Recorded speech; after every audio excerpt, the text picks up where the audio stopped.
Hello people, welcome back to my YouTube channel. तो आज most important question answer की series में जो हम पेपर लेके आए हैं वो है दोस्तों हिंदी सिनेमा और उसका अध्ययन। जैसे कि आप कमेंट कर रहे हैं, इस वजह से हिंदी सिनेमा और उसका अध्ययन के मोस्ट इम्पॉर्टेंट क्वेश्चन आंसर आज हम देखेंगे।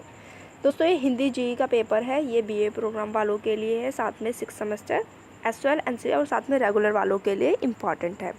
इसके मोस्ट इम्पॉर्टेंट क्वेश्चन आंसर एक बार हम देख लेते हैं।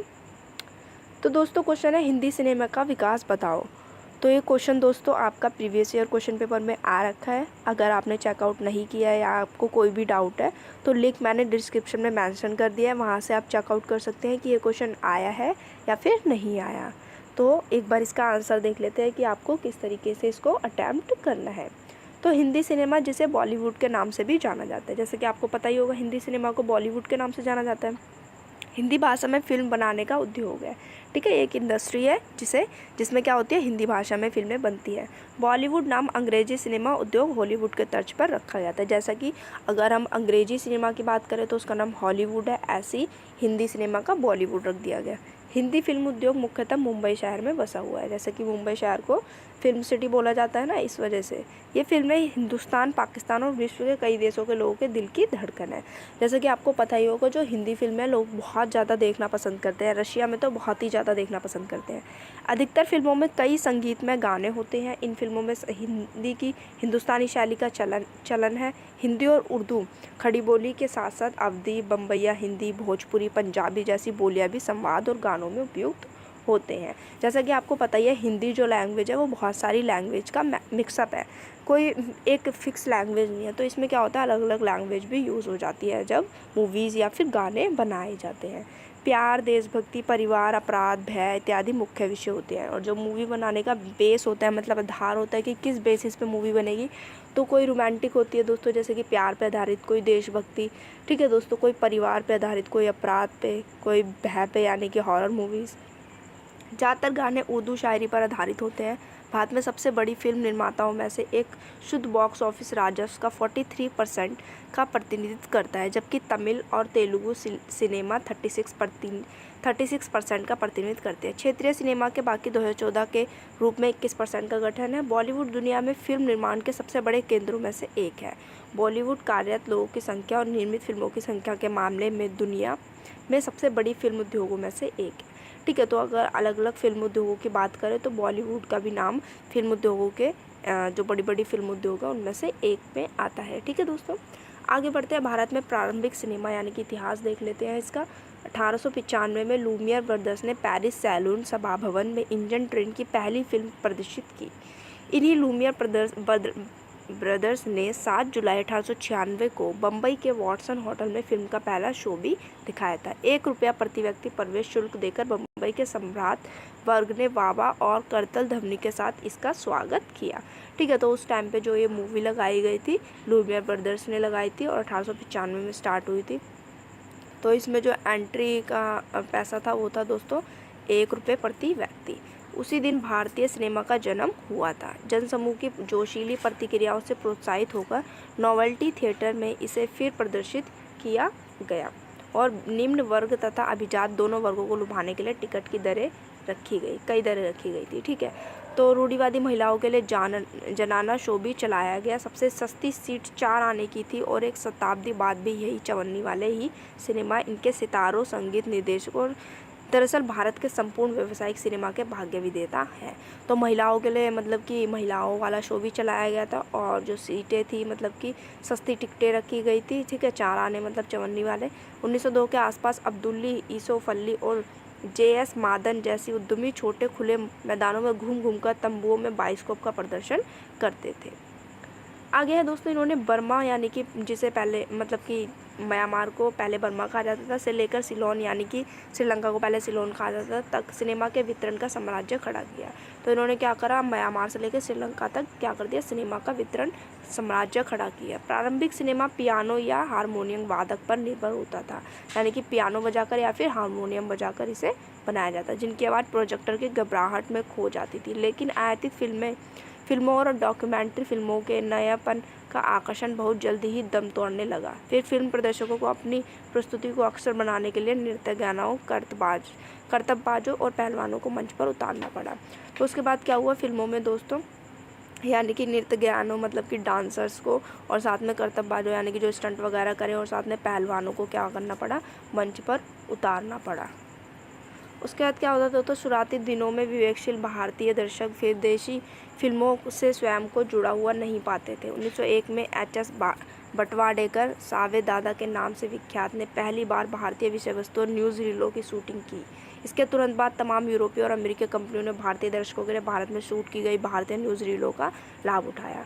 फरवरी 1901 में कलकत्ता के क्लासिक थिएटर में मंचित अली बाबा बुद्ध सीताराम नामक नाटकों की पहली बार फोटोग्राफी हीरालाल सेन ने की।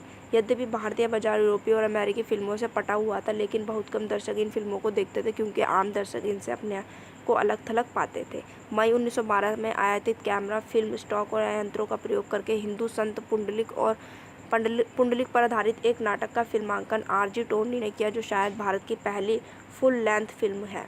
ठीक है, तो दोस्तों इसमें क्या हुआ था, जैसे कि जो ये फिल्में बनाई जाती थी लोग बहुत कम देखने आते थे। क्योंकि वो फिल्मों से अपने आप को अलग थलग महसूस करते थे। ठीक है, और ये जो फिल्म बनाई थी आर.जी. टोनी ने पुंडलिक पर आधारित थी। ठीक है दोस्तों, ये जो फिल्म बनी थी ये भारत की माना जाता है कि पहली फुल लेंथ फिल्म थी, मतलब कि पूरी फिल्म थी। ठीक है, पहली फिल्म थी 1913 में दादा साहेब फाल्के द्वारा बनाई गई राजा हरिश्चंद्र। ठीक है, आपको पता ही है दादा साहेब फाल्के के बारे में, आप जानते ही होंगे इसके बारे में। दादा साहेब फाल्के के नाम पे इंडस्ट्री में अवार्ड्स भी मिलते हैं। तो 1913 में दादा साहेब फाल्के द्वारा बनाई गई फिल्म थी राजा हरिश्चंद्र। फिल्म काफ़ी जल्दी ही भारत में लोकप्रिय हो गई और मतलब जल्दी से ही फेमस हो गई, और वर्ष 1930 तक लगभग 200 फिल्में प्रति वर्ष बन रही थी। अब क्या हुआ था 1930 तक क्या हो रहा था, 200 फिल्में हर वर्ष बन रही थी, मतलब कि पर ईयर 200 फिल्में बनाई जा रही थी। पहली बोलती फिल्म थी आर्देशियर ईरानी द्वारा बनाई गई थी आलम आरा। ठीक है, तो पहली बोलती फिल्म हमारी आलम आरा थी, जो किसने बनाई थी, आर्देशियर ईरानी ने। यह फिल्म काफ़ी ज़्यादा लोकप्रिय रही, जल्द ही सारी फिल्में बोलती फिल्में थी।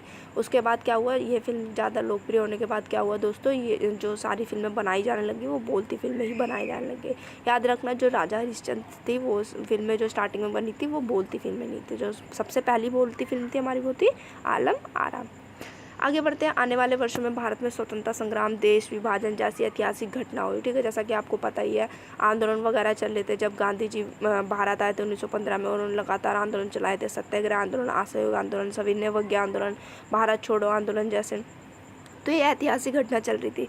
उन दरमियान बनी हिंदी फिल्मों में इसका प्रभाव छाया रहा। ठीक है, 1950 के दशक में हिंदी फिल्में श्वेत श्याम से रंगीन हो गई। अब 1950 का दशक तो जहाँ मतलब कि 1950 से लेकर 1960 का जो टाइम पीरियड था 10 सालों का, उसमें जो फिल्में थी ब्लैक एंड वाइट हुआ करती थी, तो वहाँ से रंगीन होना शुरू हो गई। फिल्मों का विषय मुख्यतः प्रेम होता था, यानी कि रोमांटिक फिल्में होती थी, और संगीत फिल्मों का मुख्य अंग होता था, और जो फिल्म थी उसमें संगीत भी डाला जाता था, यानी कि म्यूज़िक भी डाला जाता था। 1960 और 70 के दशक की फिल्मों में हिंसा का प्रभाव रहा। 1960 और 70 के दशक ऐसी बनाई गई जिसमें मतलब कि मारधाड़ हुआ करती थी, हीरो और विलन में लड़ाई हुआ करती थी। 1980 और 1990 के दशक से प्रेम आधारित फिल्में वापस लोकप्रिय होने लग गई। फिर 1980 और 1990 का जो 10 साल का दशक था उसमें क्या हुआ दोस्तों, दोबारा से प्रेम आधारित फिल्में वापस लोकप्रिय होने लगे, मतलब फेमस होने लग गई। 1990 से 2000 के दशक में बनी फिल्में भारत के बाहर भी काफ़ी लोकप्रिय रही। ठीक है, तो 1990 से 2000 सन में जो फिल्में बनती है वो भारत में ही नहीं बल्कि पूरे वर्ल्ड में, मतलब कि दूसरे बाहर कंट्रीज़ में भी फेमस होना स्टार्ट हो गई। प्रवासी भारतीयों की बढ़ती संख्या भी इसका प्रमुख कारण थी। हिंदी फिल्मों में प्रवासी भारतीयों के विषय लोकप्रिय रहे। अब भारतीय सिनेमा के प्रवर्तक दादा साहेब फाल्के के बारे में थोड़ा जान लेते हैं। तो राजा हरिश्चंद्र जो कि 1913 में भारत में बनी पहली हिंदी फिल्म थी, इसे दादा साहेब फाल्के ने निर्देशित किया था, यानी कि डायरेक्टर थे।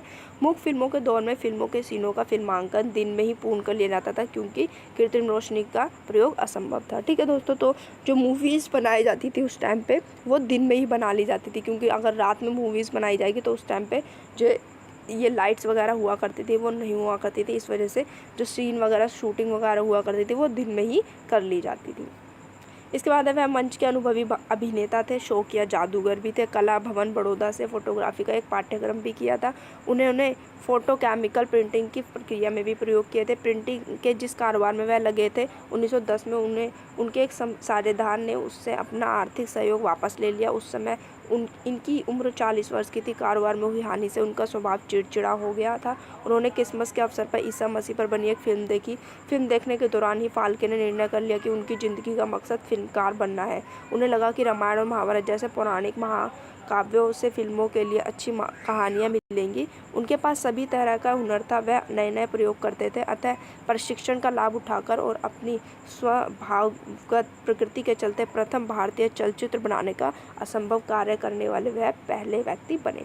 ठीक है, तो क्या होता है, जहाँ वो काम कर रहे होते हैं वहाँ से उन्हें निकाल दिया जाता है। उसके बाद वो एक मूवी देखने जाते हैं, ईसा मसीह पर बनी होती है वो मूवी। ठीक है, जब वो मूवी देखते तो वो ठान लेते हैं कि मेरी ज़िंदगी का मेन मकसद क्या है, फिल्मकार बनना है। तब वो फिल्मकार बनना जब वो मन में ठान लेते हैं तो उसके बाद वो पहली फ़िल्म बनाते हैं, जो कि भारत की पहली फ़िल्म होती है, जिसका नाम क्या होता है, राजा हरिश्चंद्र। ठीक है दोस्तों, तो निष्कर्ष देख लेते हैं एक बार। 1980 के दशक में भारतीय सिनेमा का व्यापारिक विकास हुआ। इस दौर की मुख्य फिल्में कौन सी थी? एक दूजे के लिए 1981, आप ये फिल्में याद करके जाना। ठीक है दोस्तों। दूसरी है हिम्मत वाला 1983, तोहफा 1984, नाम 1986, मिस्टर इंडिया जैसा कि आपने देखो 1987 और तेजाब 1988। ठीक है, इनमें से आपने बहुत सारी मूवीज़ देखी भी होगी तो आप नाम इजीली याद कर सकते हैं। 1970 से 1990 तक के दौर को क्लासिक दौर माना गया। इस दौर में अनिल कपूर, जितेंद्र, श्रीदेवी, जयाप्रदा, जया बच्चन, ऋषि कपूर, जैकी श्रॉफ, संजय दत्त, गोविंदा, सुनील शेट्टी आदि कलाकारों ने भी हिंदी सिनेमा का विकास में महत्वपूर्ण योगदान दिया। ठीक है दोस्तों, तो धीरे धीरे क्या हुआ, जो हमारा हिंदी सिनेमा का विकास है वो बहुत तेज़ी से होने लग गया जब हमारा ये 90s का दौर ख़त्म होना स्टार्ट हुआ और ये जो 21वीं शताब्दी स्टार्ट हुई। ठीक है, तो ये निष्कर्ष आप डाल सकते हैं। तो आशा करती हूँ आपको क्वेश्चन समझ आ गया होगा आसानी से। अगर कोई भी डाउट रह गया अभी भी तो आप कमेंट सेक्शन में मेंशन कर सकते हैं, और साथ में मैं अभी इस पेपर से रिलेटेड और भी क्वेश्चन लाऊंगी, तो आप चिंता ना कीजिए। ठीक है दोस्तों, और साथ में आप और भी जो भी पेपर से आप रिलेटेड क्वेश्चन चाहिए आपको, वो आप कमेंट सेक्शन में मेंशन कर सकते हैं, और आपको वीडियो कैसी लगी वो भी आप बता सकते हैं। ठीक है दोस्तों, तो मिलते हैं नेक्स्ट वीडियो में। Thank you for watching this video.